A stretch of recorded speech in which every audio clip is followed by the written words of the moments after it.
Hello दोस्तों, मैं Pramod Kumar PKT classes में आप सभी का स्वागत करता हूं। तो बच्चों, जैसे कि आपको पता है कंटिन्यू क्लास हमारी चल रही हैं नंबर सिस्टम की, और ये नेक्स्ट क्लास है नंबर सिस्टम की आपकी। तो ध्यान से एक एक क्वेश्चंस को देखें और समझने का प्रयास करें। बिल्कुल अच्छी तरीके से मैं समझाने का प्रयास करूँगा आपको क्वेश्चनों को। देखिए, पहला क्वेश्चन जैसे कि बच्चों लिखा हुआ है, 1 से 100 तक के मध्य आने वाली सभी प्राकृतिक संख्याएं जो 7 का गुणज हैं का योग क्या है। देखो, इसमें सबसे एक आसान चीज़ हमारे पास ये है बच्चों, 7 का गुणज बताया है और योग पूछ रहा है, संख्याओं का योग क्या है। अब सीधी सी बात है, आप ये समझ रहे हैं 7 का गुणज का मतलब है ऑप्शन भी 7 का गुणज होगा। जब ऑप्शन 7 गुणज होगा, जो ऑप्शन 7 गुणज है वही इसका उत्तर है। पहली बात तो ये हुई। यदि आपके दो ऑप्शन मिलते हैं तो फिर सवाल पूरा सॉल्व करना पड़ेगा। तो पहले तो ये देख लीजिए, कहीं ऐसी बात कहीं बन रही है क्या। ये देखिए, 7 से पूरा पूरा कट गया तो पहला ऑप्शन तो यही हो गया। ये 7 से नहीं कट रहा है, ये भी नहीं कट रहा है और ये भी नहीं कट रहा है 7 से, इसलिए ऑप्शन तो आपका मिल गया उत्तर तो। ठीक बच्चों, पहला क्वेश्चन आपका सॉल्व हो गया। लेकिन हमें यदि पूरा सॉल्व करना है इसको, तो उसको देखिए कि 1 से 100 तक के मध्य आने वाली सभी प्राकृतिक संख्याएं, हमने आपको फॉर्मूला लिखवाया था कि प्राकृत संख्याओं का जो योग है, प्राकृतिक संख्याओं का जो योग है n इंटू एन प्लस 1/2 होता है। क्लियर, लिखवा दिया था हमने पिछली क्लास में। जिस बच्चों ने पिछली क्लास नहीं देखी है वो पिछली क्लास देख ले। 1 से 100 तक कह रहा है और 7 का गुणज बता रहा है। प्रत्येक संख्या 7 का गुणज है, तो आप 100 में 7 से भाग करिए तो आपका दिख रहा होगा आपको कि 7 से भाग करने के बाद 14 बार जाता है, लगभग 14 7 58 में 2 बच रहा शेष। ठीक है, तो इसका मतलब है कि जो संख्याएं हैं वो 14 हैं टोटल 7 के गुणज से। अर्थात जैसे 1 2 3 ये क्रम से होती हैं, क्रम से 14 तक लोगे तो ये 7 एकम 7 है, ये 7 दूनी 14 है, ये 7 या 21 है। तो सबसे 7 कॉमन निकल गया है, इसका मतलब ये हुआ। ठीक है, कॉमन निकाल लेंगे हम तो ये 1 + 2 + 3 इस तरह से ही डॉट डॉट रह जाएगा 14 तक। तो इसी वजह से हमारे पास ये सवाल हम सॉल्व हो गया। देखिए भाई, आपको 14 तक बताया है तो 14 सूत्र है आपके पास, n 14 आ गया तो 14 × 15/2, 2 सत्ते 14। ठीक है, और 7 का गुणज बताया था तो 7 का गुणज बेटा अलग लिख लिया हमने, क्योंकि 7 का गुणज अलग से बताया था उसने। तो ये तो अलग से ये फॉर्मूला हो गया, इधर वाला पोर्शन ये 7 का गुणज है। अब इनकी आप गुणा करोगे तो गुणा करने के बाद आपका 7 49 और 15 135 और 15 चौका 60 और आपका 13 73, 735 आपका आंसर हो जाएगा। जिसको कि हम 2 ही सेकंड में शुरू में ही कर चुके थे, वो सवाल सॉल्व करने से भी हो गया है। ठीक है बच्चों, आपके समझ में आ गया होगा। नेक्स्ट क्वेश्चन देखिए, जो कंडीशन आपको बताई जा रही हैं उनको ज़रूर याद रखें, पिछले क्लासों को ज़रूर देखें। जब प्लस पिछली क्लासों को देखोगे तो आपकी समझ में एक एक चीज़ आ जाएगी। नेक्स्ट देखिए, हम पिछली क्लास में बच्चों इस सवाल को करा चुके हैं। आपको फिर दोबारा 2 क्वेश्चन दिए गए हैं और दोनों ही क्वेश्चंस एग्जाम में आए हुए हैं, इसीलिए आप ध्यान दें कि दोनों क्वेश्चन पिछली क्लास में एक क्वेश्चन करा चुका हूं इस लेवल का, बिल्कुल सेम टू सेम, और फिर दोनों क्वेश्चन दिए हैं क्योंकि लेटेस्ट पैटर्न पे ये क्वेश्चन आ रहा है। तो देखिए, 160 लिखा हुआ है, 160 के हम जो फैक्टर कर सकते हैं, तो फैक्टर कर सकते हैं हम 4 चौक 16 दिशा में 160 होते हैं। ठीक है, यदि मैं 4 को भी तोड़ना चाहूँ तो 2 की 2 आ जाएगा, 2 की पावर 2 घात, 2 की पावर 2 का मतलब 4 होता है। इसको भी तोड़ना चाहूँ तो 2 की पावर 2 आ जाएगा। इसको भी मैं तोड़ना चाहूँ तो 2 × 5 आ जाएगा बच्चों। ठीक है, तो 2 की क्या घात होगी, 2 की 2 4 और 1 5 घात, अर्थात मैं 2 की पावर 5 × 5 ऐसे मैं इसको लिख सकता हूँ। तो इसको मैं डायरेक्टली लिख सकता था, अब तो मैंने आपको तोड़ के बताया है। ठीक है, 2 की पावर 5 32 × 5 आपका 160 होता है। मैंने कल बताया था आपको, जब भी गुणनखंड की बात आती है, धनात्मक गुणनखंड की बात, तो आपकी जो घात होती है, यहाँ कोई घात नहीं, तो एक घात मानी जाएगी। तो आपको n + 1 कंडीशन बताई थी हमने, गुणनखंड धनात्मक गुणनखंड की बात आती है। तो n आपका कितना 5, तो 5 + 1 कितना हुआ 6, और आपका n कितना दूसरे वाले में 1, तो 1 + 1 कितना हो गया 2, क्योंकि 1 मैं यहाँ रख रहा हूँ बेटा इसमें n + 1 वाले में। अब देखो बीच में चिन्ह आएगा गुणा का, तो गुणा का चिन्ह लगा दिया हमने, अर्थात 6 दूनी कितना हो गया 12। आपका उत्तर कितना हो जाएगा बेटा 12 हो जाएगा। तो बच्चों नेक्स्ट क्वेश्चन को आप करने का प्रयास करें अपना आप, देखें कोशिश करें इस क्वेश्चन को। 40 के धनात्मक गुणनखंड कितने होंगे, बिल्कुल तुरंत करें।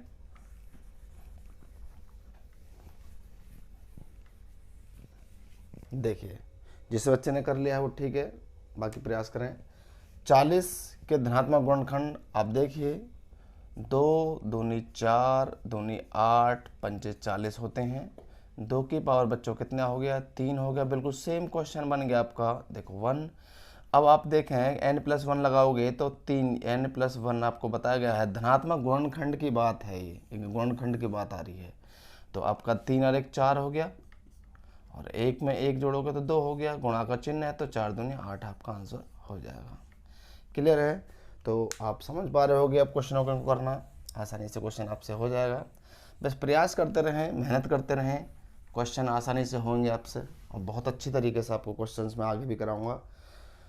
देखिए a तथा b धनात्मक पूर्णांक हैं यदि a + b + ab बराबर 65 हो। बहुत ही अच्छा क्वेश्चन है, और ध्यान दें आज की क्लास आपके लिए बहुत अच्छी होने वाली है, क्योंकि आज की क्लास में ऐसे क्वेश्चंस हैं जो एग्जाम में बहुत ज़्यादा लेटेस्ट पैटर्न पर चल रहे हैं, इसलिए विशेष ध्यान रखें, एक एक क्वेश्चन को ध्यान से समझने का प्रयास करें।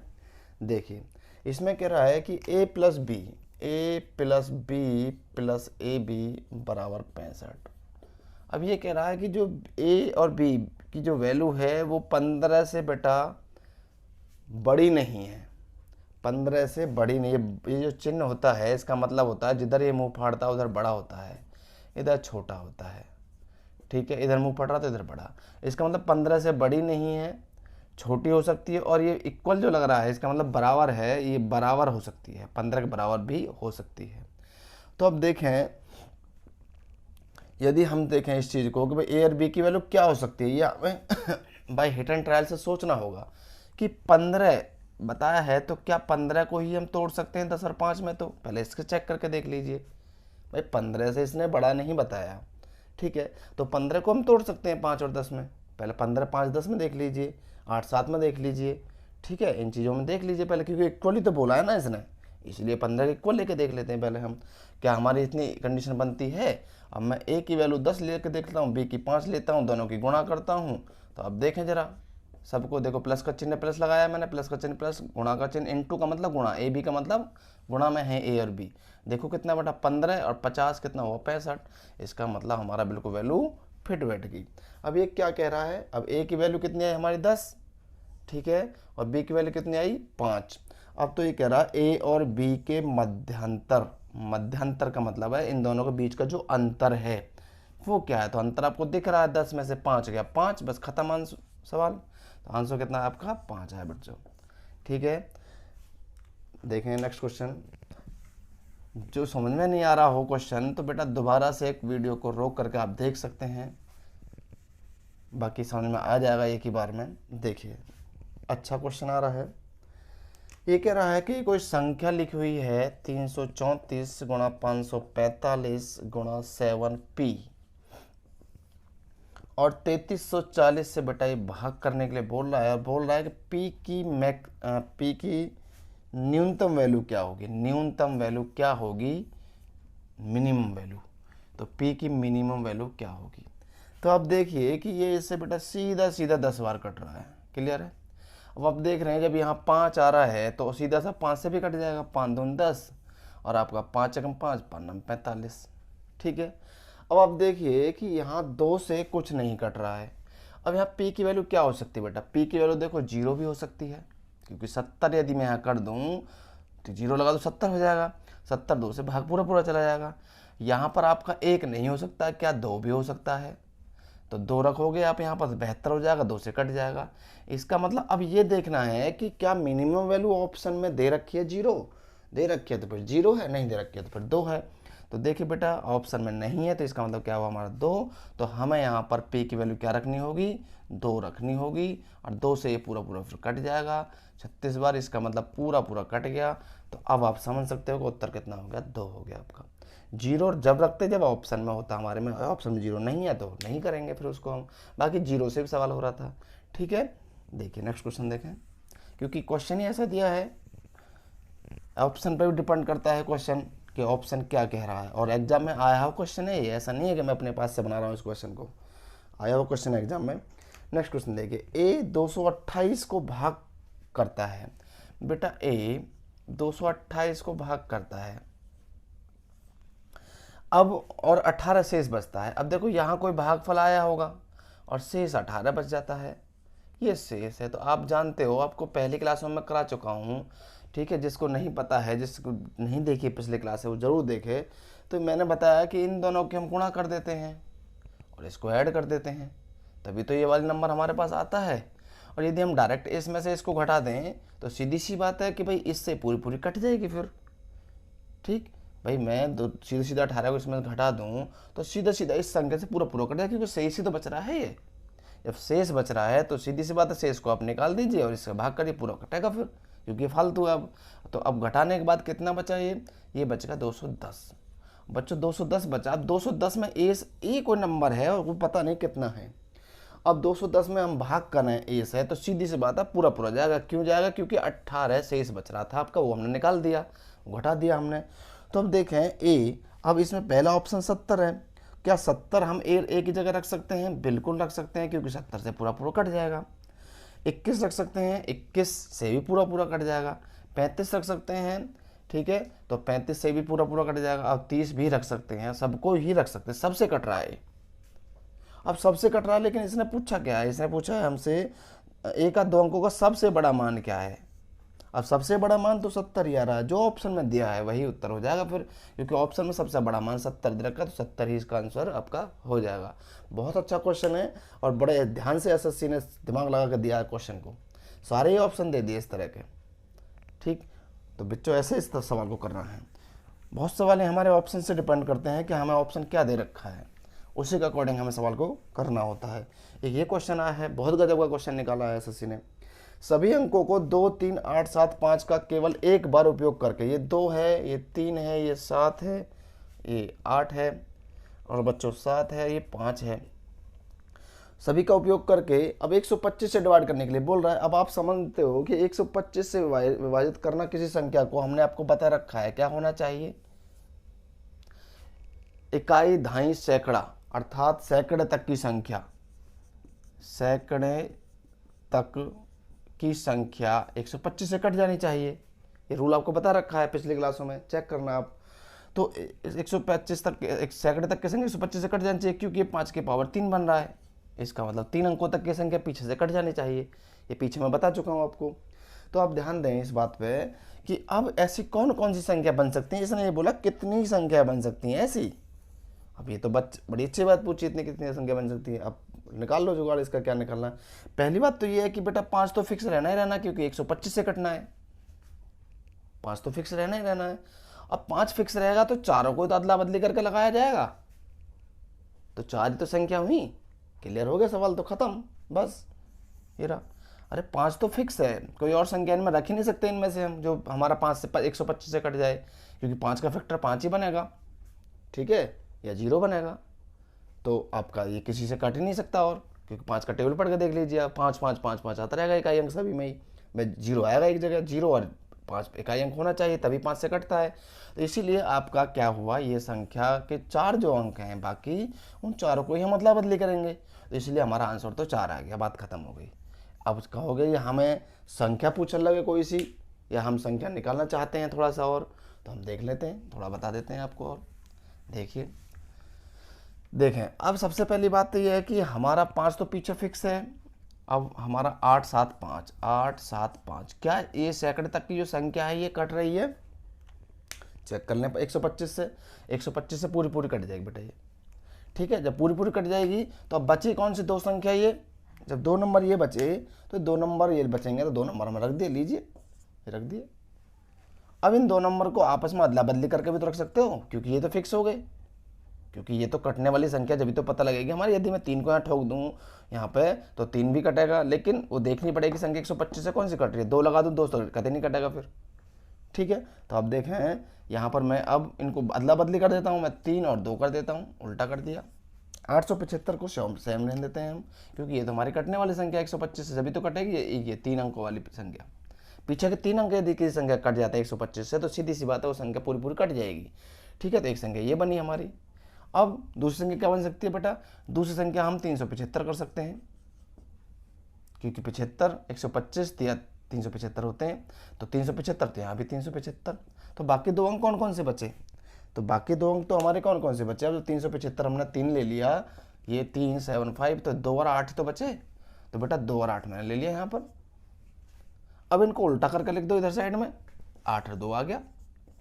जरा देखो, ये वाली संख्या आपकी अलग से लिया हमने, इधर वाले जो बचे हुए अंक थे, और ये फिक्स है बिल्कुल हमारी। तो ये 4 संख्या इस तरह से हमारी बन जाती हैं। बाकी इतना सोचने की ज़रूरत नहीं है, जरूरत पड़ जाए दिमाग ज़्यादा लगाना है थोड़ा सा तो कर लेना, कोई ऐसी बेकार चीज़ नहीं है। लेकिन इस तरह के आपका क्वेश्चन तुरंत ही सॉल्व हो जाएगा कि 5 फिक्स और 125 से भाग करने के लिए बोल रहा है। ठीक बच्चों, तो आगे देखें। देखिए बच्चों, क्वेश्चन नंबर 8, यदि एक 3 अंकों वाले पूर्णांक के अंतिम 2 अंकों से बनी संख्या 6 का पूर्णांक गुणज हो, तो मूल पूर्णांक सदैव किससे विभाज्य होगा? बहुत अच्छा क्वेश्चन है, थोड़ा ध्यान दें। और आज के सारे क्वेश्चन बहुत अच्छे तरीके से उठाए गए हैं, और आपके बहुत ही अच्छी सीट है ये क्वेश्चनों की, क्योंकि पेपर में सारे क्वेश्चन लगभग में आए हुए हैं। तो ध्यान दें, यदि एक लेटेस्ट क्वेश्चन है बेटा ये सभी, यदि एक 3 अंकों वाले पूर्णांक के अंतिम 2 अंकों से बनी संख्या 6 का पूर्णांक गुणज है, तो मूल पूर्णांक सदैव किससे विभाजित होगा? तो देखिए, इसने बोला है 3 अंकों वाली संख्या। हम आपको बता चुके हैं पिछली क्लासों में 3 अंकों का क्वेश्चन की संख्या क्या थी। देखिए, 2 अंकों वाली संख्या क्या बताई थी? 10x प्लस के y। 3 अंकों वाली क्या बताई है? 100x प्लस के 10y प्लस के z। ये 3 अंकों की संख्या बेटा। ठीक है, अब इसे 3 अंकों की संख्या हमें बताई है, तो हमने 3 अंकों की संख्या ले ली। इसने कहा अंतिम 2 अंकों से बनी संख्या, अंतिम जो 2 अंक है ये, इनसे बनी संख्या 6 का पूर्ण के गुणज है। 6 का बेटा, ये 6 का पूर्ण गुणज है। ठीक है, तो 6 का पूर्ण गुणज है, तो अब देखें 10y प्लस के z बटे 6 इजिकल टू p, क्योंकि गुणज का मतलब भाग करना, भागे तो कर रहा हूँ मैं, कोई संख्या यहाँ पर है, पूर्ण गुणज का मतलब भाग करना किस संख्या में, कि पूर्ण गुणज यहाँ जगह 18 होती तो 6 से पूर्ण गुणज हो जाता। यदि मैं 18 ले लूँ तो 6 से पूर्ण गुणज नहीं हो जाएगा क्या ये? तो 6 तिया बेटा 18 हो गया, पूरा पूरा भाग चला गया। तो वो नंबर कौन सा है? ये मान लिया मैंने p कोई नंबर है। क्या है? p कोई ये नंबर है। ठीक है, तो मैं अब इसको इधर ले जाता हूँ, 10y प्लस के z इजकल टू 6p आपका हो जाता है। अब क्या है, अब हमारे पास जो नंबर था वो कितना था बच्चों? वो था जो 3 अंकों की जो संख्या है 100x प्लस के 10y प्लस के z। अब यहाँ पर मैं क्या रख सकता हूँ बेटा? 6p, तो यहाँ मैं रख दे दूँगा 6p। ठीक है, तो अब देखिए, अब ये हो गया, क्या हुआ आपका? ये बन गया 100x प्लस के 6p। ये तो बना, क्योंकि 100x तो ये रहा, और इसकी जगह क्या आ गया हमारा? 6p आ गया, क्योंकि सवाल ने बोला था हमसे। तो यहाँ से हमने 6p निकाल लिया हमने। ठीक है, तो अब देखें यहाँ से कॉमन क्या आया? कॉमन निकाल लिए, कॉमन 2, ये आ गया 50x प्लस के 3p। अब आप समझ रहे होगे कि सीधी सी बात है, जो बाहर कॉमन है वो उसी से ये संख्या विभाजित हो जाएगी। तो उत्तर क्या आया आपका? 2 आ गया। ठीक है, 2 से ही पूर्ण विभाजित हो जाएगी ये संख्या। क्लियर है? समझ में आ गया होगा? दोबारा समझ सकते हो, 100x प्लस के 10y प्लस के z 3 अंकों की संख्या होती है। 10y प्लस z बटे 6 का भाग करने पर गुणज बताया है, तो p वैल्यू संख्या मान ली हमने, ये 6p हो गया। 10y प्लस के z equal to 6p, 10y plus z की जगह मैंने क्या रख दिया यहाँ पर? 6p रख दिया। यहाँ से दोनों से कॉमन निकाला, तो आपका वही आंसर हो गया जो कॉमन आया। ठीक है, तो बच्चों सवाल ये आपके समझ में आ गया होगा। पिछली क्लासों को देखोगे तो ज़रूर आपके सवाल समझ में आने स्टार्ट हो जाएंगे, क्योंकि अब आपका नंबर सिस्टम ख़त्म होने का कगार पर है। एक क्लास और आपकी है नंबर सिस्टम की, इसलिए आप इस क्लास को देखें, और 1 या 2 क्लास मैक्सिमम ही बनेंगे आपके। अब लगभग सारे क्वेश्चंस आपको अच्छे वाले क्वेश्चंस मैं करा चुका हूं, और इन क्वेश्चनों को कर लेना आप, आपके अच्छी तरह से तैयारी हो जाएगी। देखिए, एक 2 अंक की संख्या को 2 बार साथ साथ लिखकर 2 बार साथ साथ लिखकर 4 अंक की संख्या बनाई जाती है। कैसे? ऐसे बेटा, ये लिखा हुआ 25 25, 32 32, 2 बार साथ साथ लिख दिया गया। तो अब वो कह रहा किससे सदैव वो विभाज्य होगी। तो अब देखिएगा किससे विभाज्य होगी बेटा। जब ये साथ साथ लिखा हुआ है 25 25, तो 2 अंक की संख्या है, तो मैंने ले लिया ये x हुआ तो ये y हुआ, सीधी सी बात है। जब ये x हुआ ये y हुआ तो ये फिर दोबारा से x y हुआ। क्यों? क्योंकि दोनों सेम ही तो हैं, ये दोनों भी सेम ही हैं, इसीलिए दोनों y y हुए। तो अब ये 4 अंक की संख्या ही तो हुई। ठीक है, अब 4 अंक की संख्या हम जानते हैं, 3 अंक की संख्या भी पढ़ी हमने, कितना लगाया था 3 अंक की संख्या में हमने 100 लगाया था, तो 4 अंक में 1000 लगा दीजिए, एक जीरो बढ़ा दीजिए, 4 अंक तो हो गए हम। ठीक है, कई दहाई सैकड़ा हजार 4 अंक हो गए। x लगा दीजिए क्योंकि पहला वाला पद हमारा x है। अब दूसरा वाला हमारा y है, तो एक जीरो कम कर देते हैं, हम बता रखा है हमने आपको, कम कर दिया। अब फिर एक जीरो कम कर दीजिए, 10 रह गया। और अब किसका नंबर बेटा? x का, तो x लगा दिया। ठीक है, अब फिर एक जीरो कम कर दीजिए, कितना रह गया? y ओनली, क्योंकि y का नंबर है, तो y, ये हमारी 4 अंक की संख्या बनेगी। ये बात समझ में आई आपकी में? ये 4 अंक की संख्या हमारी बनी 1000x, वो भी 4 अंक की संख्या इसके अकॉर्डिंग बनी बेटा, इसे रिपीट करा है वर्ड को, नहीं तो हमारा x y z कुछ ऐसा था। ठीक है, तो अब ये 1000x 100y plus 10y 10x plus के y। अब देखो x x वाले एक साथ जोड़ लो। ठीक है, x x वाले एक साथ जुड़ गए, कितने हो गए बेटा? 1010x हो गया। y y वाले एक साथ जोड़ लिए, कितना हो गया? 101y हो गया। कॉमन निकालिए यहाँ से, क्या कॉमन आया आपका? 101 कॉमन आ गया, 101 कॉमन, ये हो गया 10x और प्लस के y। तो कितने से कटेगी संख्या? जो कॉमन होता है वही आपका फैक्टर होता है, तो 101 से ही संख्या पूरी पूरी कट जाएगी। तो अब ऐसा तो कोई ऑप्शन इसमें नहीं है, ये भी नहीं है, ये भी नहीं है, ये भी नहीं, लेकिन ये कह रहा सबसे छोटी 3 अंक है अभाज्य संख्या बेटा, यही होती है 101।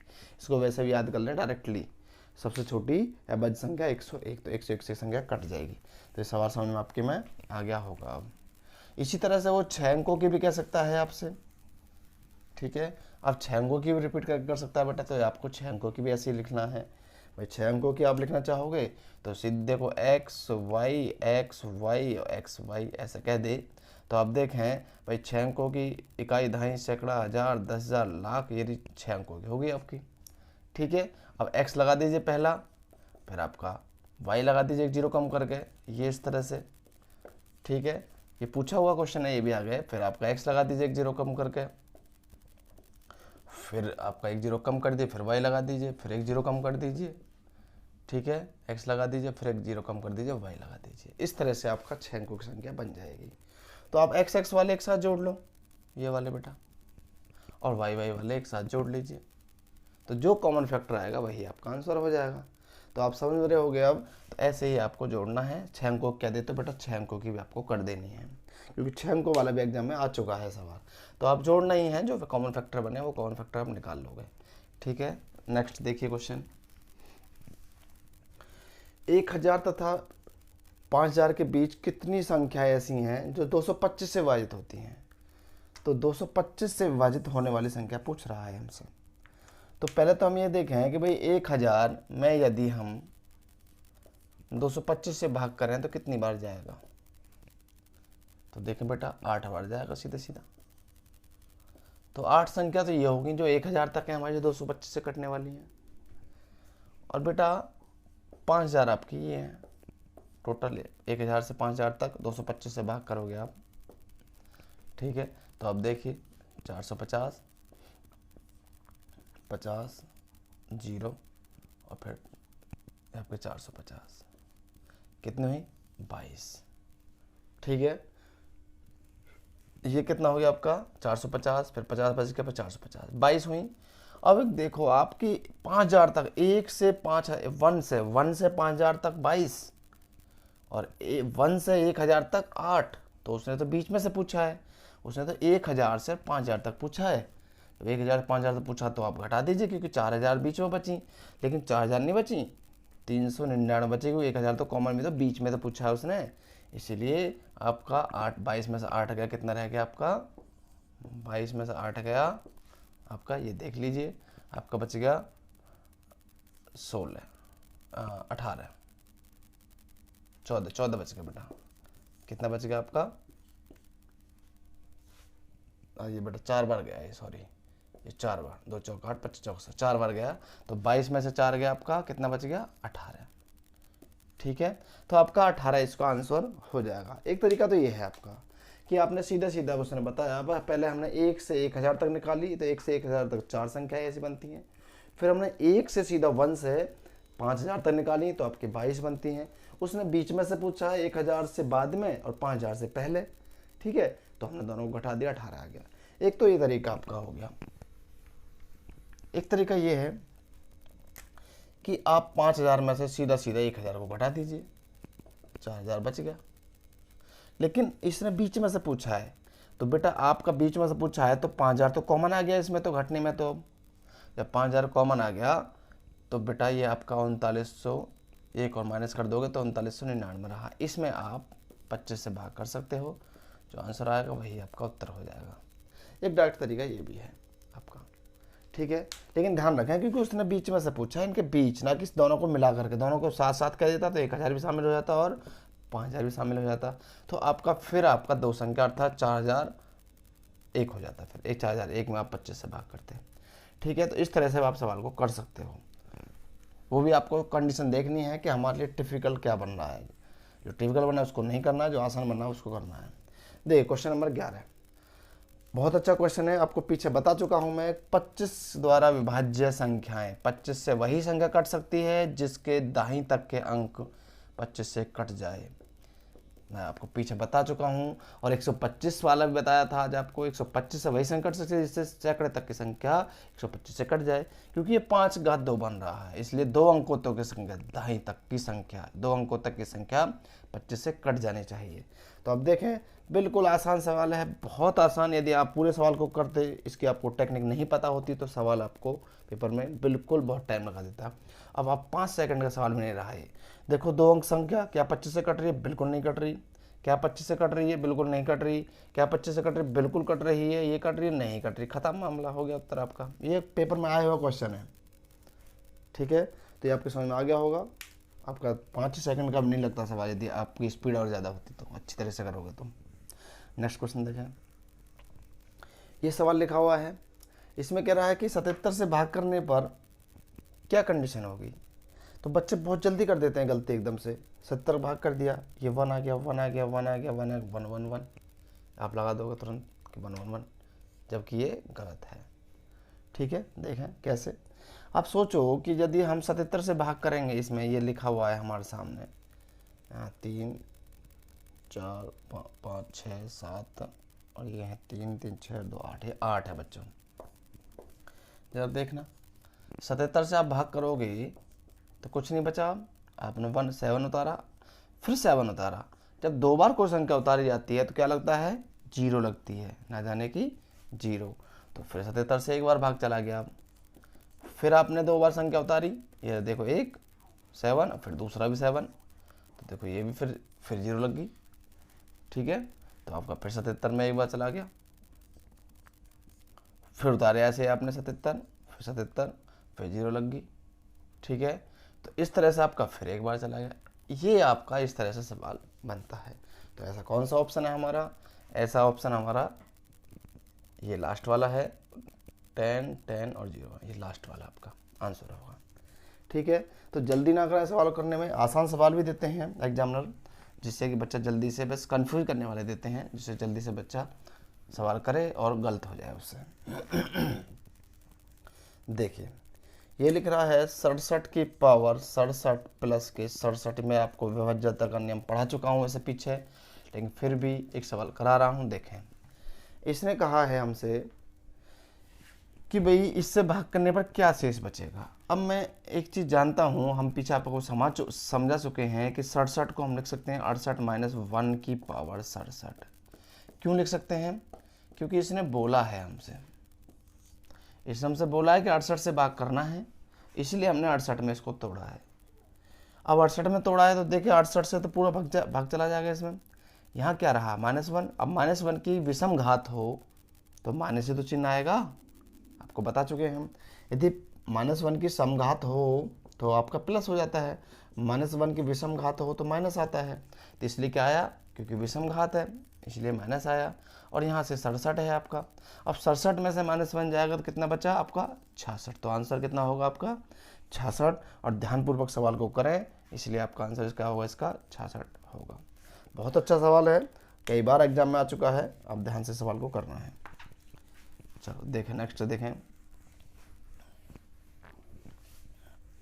देखिए, यदि ए और बी, ए बटे बी का भागफल धनात्मक है तो निम्न में से क्या कंडीशन सही होगी। बहुत ही अच्छे लेवल का सवाल बनाया है इसको।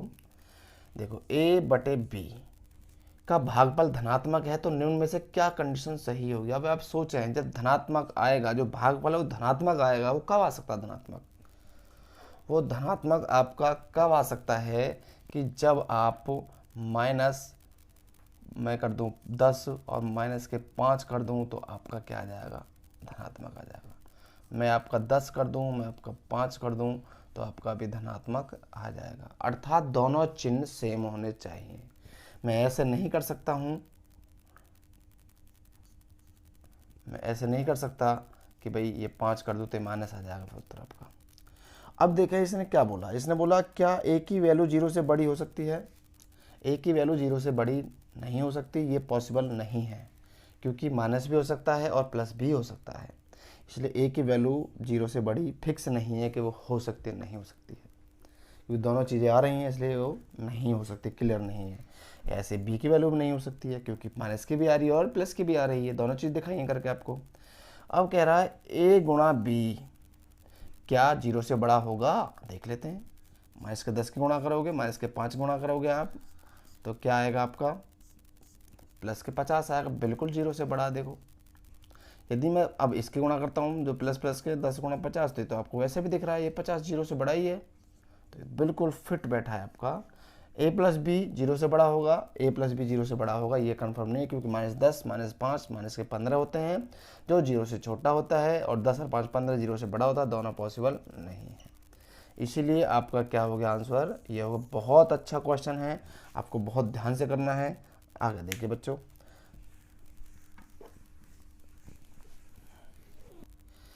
अच्छा बच्चों, आज की क्लास आपके क्वेश्चन जो भी कराए हैं, प्रत्येक क्वेश्चन को करने का प्रयास करें और अच्छी तरीके से मेहनत करें इन क्वेश्चनों पर। यदि बार बार आप क्वेश्चन करोगे तो ज़रूर समझ में आएंगे आपकी में। और जो प्रैक्टिस करेगा बेटा वही आगे सीखेगा। प्रैक्टिस तुमको ज़रूर करनी होगी, बिना प्रैक्टिस के सवाल नहीं होंगे, इसी वजह से आप सभी को प्रैक्टिस करनी होगी। तो आज की क्लास बच्चों आपकी यहीं ख़त्म होती है, और इस चैनल को अपने दोस्तों में शेयर करिए और सब्सक्राइब करिए बेटा, और लाइक ज़रूर करें, और लाइक करना ना भूलें बिल्कुल भी।